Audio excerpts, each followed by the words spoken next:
Hello dear students, आज इस video में हम समझेंगे short run and long run equilibrium of a firm under perfect competition market structure. Equilibrium का मतलब होता है state of balance. Firm is said to be in equilibrium when it has no tendency to change its level of output. Means जब firm की कोई tendency नहीं है either to increase और to decrease its level of output.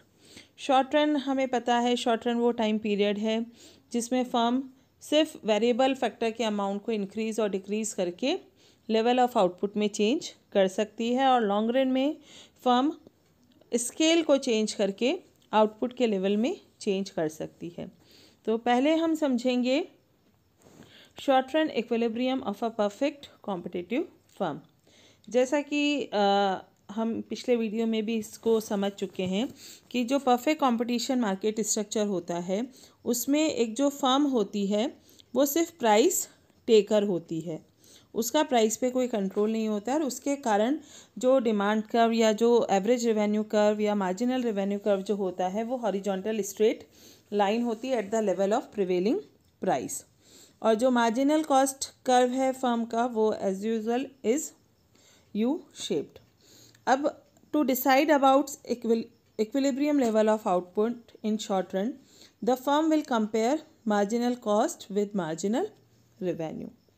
और एक firm, अगर हम परफेक्ट कंपटीशन मार्केट स्ट्रक्चर की बात करें तो एक फर्म वहाँ उस लेवल ऑफ आउटपुट पे इक्विलिब्रियम में होगी जहाँ पे marginal cost equals marginal revenue, marginal cost marginal revenue के बराबर है, और जिस लेवल ऑफ आउटपुट के पे marginal cost curve is cutting marginal revenue curve from below, या इक्विलिब्रियम के पॉइंट के बाद जो मार्जिनल रेवेन्यू है वो बढ़ रही है, और इस लेवल ऑफ आउटपुट पे जो फर्म है it will be maximising its profit. तो इक्विलिब्रियम के लिए दो कंडीशन है। पहली कंडीशन ये कि marginal cost equals marginal revenue, और दूसरी कंडीशन ये कि इक्विलिब्रियम पॉइंट पे marginal cost curve is cutting marginal revenue curve from below. इसको हम ग्राफ से भी समझ सकते हैं। जो PL है that is our price line, और this is our demand curve और एवरेज रेवेन्यू और marginal revenue curve of a perfectly competitive firm. जब यहाँ पे आप देख सकते हो इस ग्राफ में कि जो short run marginal cost curve है it is cutting marginal revenue curve at two different points, at point F and at point E। जो पॉइंट F है it can not be the point of equilibrium और position of equilibrium. क्यों? यहाँ पे ये ठीक है कि marginal cost is equal to marginal revenue, पर इस पॉइंट पे हमारा जो दूसरा कंडीशन है that is marginal cost curve is cutting marginal revenue curve from below, वो सही नहीं है। तो इसके बाद क्या है, आप ये देख सकते हो कि अगर पॉइंट F के बाद भी अगर फर्म आउटपुट बढ़ाती है तो जो मार्जिनल रेवेन्यू है that is greater than marginal cost, तो उसके लिए जो इसलिए पॉइंट F के बाद भी फर्म के लिए आउटपुट को बढ़ाना प्रॉफिटेबल रहेगा। जो फर्म है it is in equilibrium at point E और at the level of output OM, क्योंकि यहाँ पे हमारी जो दोनों कंडीशन है, पहली कंडीशन ये कि marginal cost is equal to marginal revenue, और दूसरी कंडीशन ये कि जो मार्जिनल कॉस्ट कर्व है it should cut the marginal revenue curve from below, और MC curve must be rising at the point of equilibrium. दोनों जो कंडीशंस है हमारी पॉइंट E पे सही बैठ रही हैं, तो जो परफेक्टली कॉम्पिटिटिव फर्म है वो OM लेवल ऑफ आउटपुट पे इक्विलिब्रियम में होगी या पॉइंट E पे वो इक्विलिब्रियम में होगी। तो दो बातें ध्यान रखनी है, इक्विलिब्रियम के लिए दो कंडीशन है, एक तो marginal cost should be equal to marginal revenue, और at the point of equilibrium जो मार्जिनल कॉस्ट कर्व है it should cut marginal revenue curve from below, या जो मार्जिनल कॉस्ट कर्व है it must be rising at the point of equilibrium. Now what we have to see, अब ये जो दो condition fulfil हो रही है तो इसका मतलब ये नहीं है कि जो फर्म है it will be earning profits only. अब अगर हमें ये देखना है कि फर्म को प्रॉफिट्स हो रहे हैं या लॉसेस हो रहे हैं और कितना प्रॉफिट हो रहा है और कितना लॉस हो रहा है, तो हमें एवरेज कॉस्ट कर्व फिगर में इंट्रोड्यूस करना पड़ेगा। ये ध्यान रखना है कि जब भी हम प्रॉफिट और लॉस की बात करेंगे तो we will always compare average cost with average revenue. Simple सा बात है, if average revenue is greater than average cost, firm is making profits. If average cost is more than average revenue, it means firm is facing losses.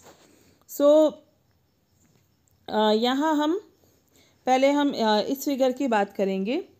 जैसा कि आप देख सकते हो, PL हमारा प्राइस लाइन है, डिमांड कर्व है, वही हमारा एवरेज रेवेन्यू कर्व और एवरेज मार्जिनल रेवेन्यू कर्व भी है। ठीक है, profit per unit of output क्या है, जैसा मैंने अभी आपको बताया, difference between average revenue and average cost. अब इस फिगर में आप देखिए ओएम लेवल ऑफ आउटपुट पे, जो इक्विलिब्रियम लेवल ऑफ आउटपुट है, उसमें जो एवरेज रेवेन्यू है that is equal to M E, ये आप देख सकते हो एम ई, और जो एवरेज कॉस्ट है that is equal to M F, average cost is equal to M F. As you can see in the figure A R is greater than AC, average revenue is greater than average cost. तो जो per unit profit है that is EF, ये हमारा पर unit profit है which is the difference between ME and MF। और अगर हम टोटल इकोनॉमिक प्रॉफिट्स एक फर्म के निकालेंगे तो हम क्या करेंगे, जो प्रॉफिट पर यूनिट है उसको मल्टीप्लाई कर देंगे टोटल आउटपुट से, EF मल्टीप्लाइड बाय OM और HF। तो जो टोटल इकोनॉमिक प्रॉफिट्स हैं जो एक परफेक्ट कॉम्पिटिटिव फर्म बना रही है that will be equal to PEHF। ये जो शेडेड एरिया है हमारे फिगर में, these are the total profits या सुपर नॉर्मल प्रॉफिट्स हैं जो एक perfect competitive firm short run में अर्न कर रही है। देन हम अगर जो सेकंड है, सेकंड इस ग्राफ में हम देखेंगे, अभी हम मान के चलते हैं कि जो प्रिवेलिंग मार्केट प्राइस है प्रोडक्ट की वो ऐसी है कि जो हमारा एवरेज रेवेन्यू कर्व है या हमारा जो मार्जिनल रेवेन्यू कर्व या जो प्राइस लाइन है that lies below average cost through out. आप इस ग्राफ में देखिए जो हमारा प्राइस लाइन है P डैश L डैश या हमारा जो AR डैश MR डैश, हमारा जो एवरेज रेवेन्यू कर्व है या मार्जिनल रेवेन्यू कर्व है, it lies below the average cost curve. अब इस केस में क्या है, जो हमारी प्रिवेलिंग मार्केट प्राइस है दैट इज OP डैश, और इस प्राइस लेवल पे आप देख सकते हो जो एवरेज रेवेन्यू है that is equal to M dash E dash, और जो एवरेज कॉस्ट है that is equal to M dash F dash.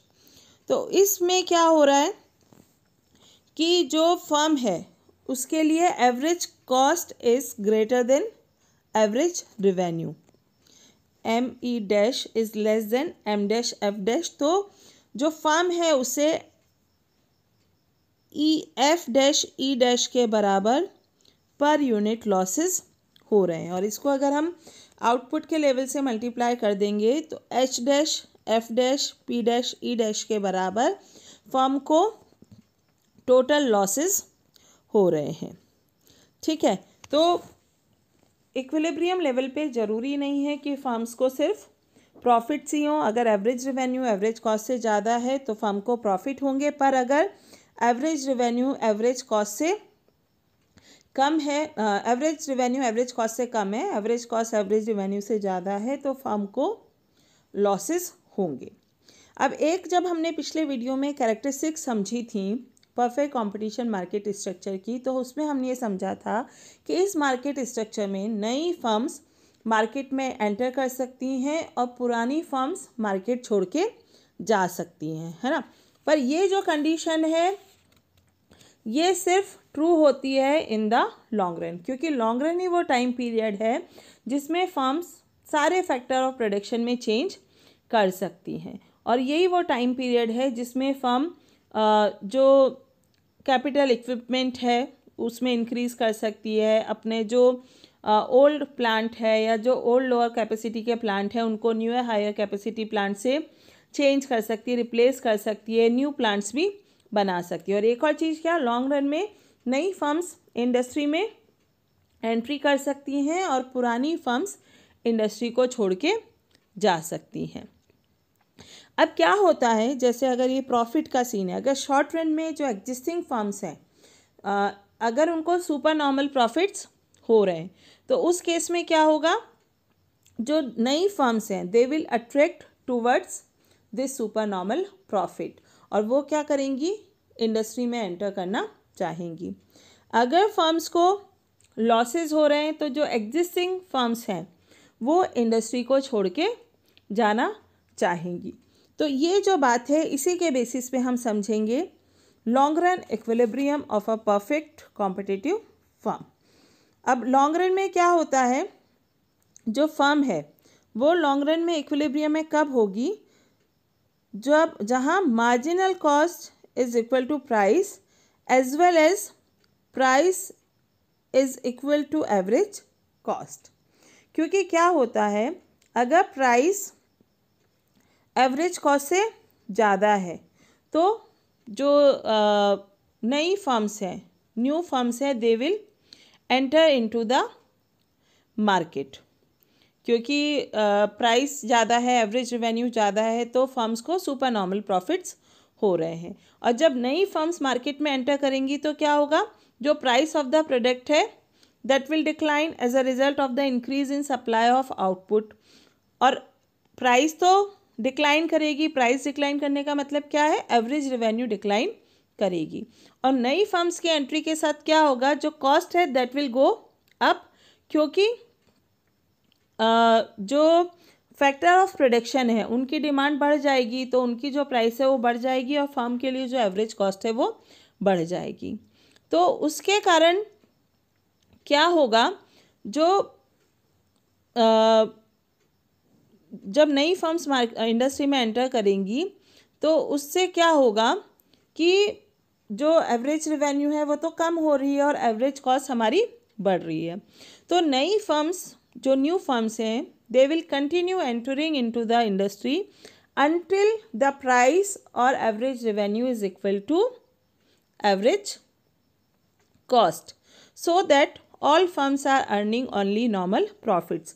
तो जब average revenue is greater than average cost तो नई फर्म्स एंटर करेंगी.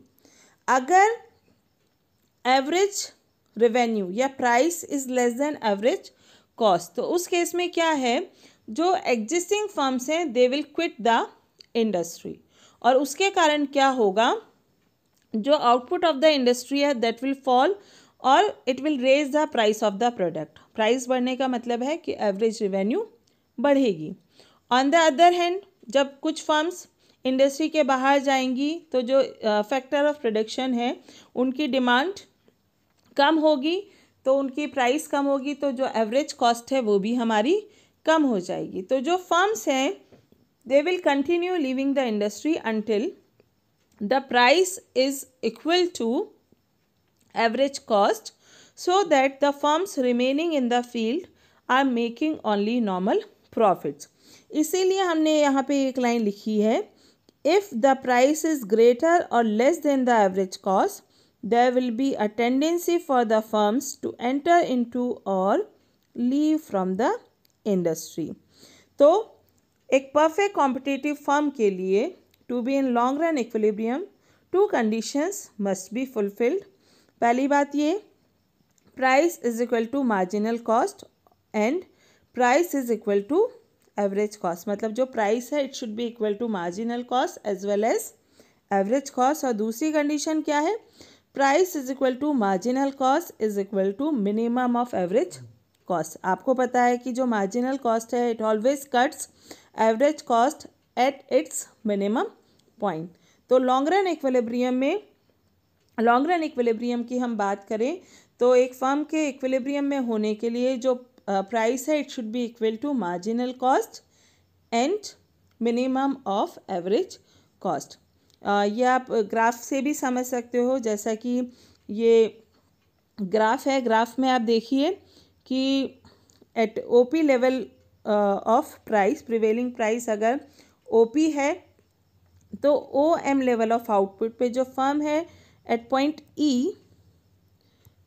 ई पे फर्म इक्विलिब्रियम में है, और पॉइंट ई पे यू कैन सी जो प्राइस है हमारी, जो एवरेज रेवेन्यू है, that is equal to marginal cost as well as minimum of average cost. Price is equal to marginal cost as well as average cost. और इस केस में जो भी फर्म्स इंडस्ट्री में हैं they are making normal profits. तो long run equilibrium की जो कंडीशन है that is P is equal to marginal cost is equal to average cost और minimum of average cost. So ये हमारा हो गया short run and long run equilibrium of a perfect competitive firm. Thank you for watching. Please like, share and subscribe the channel.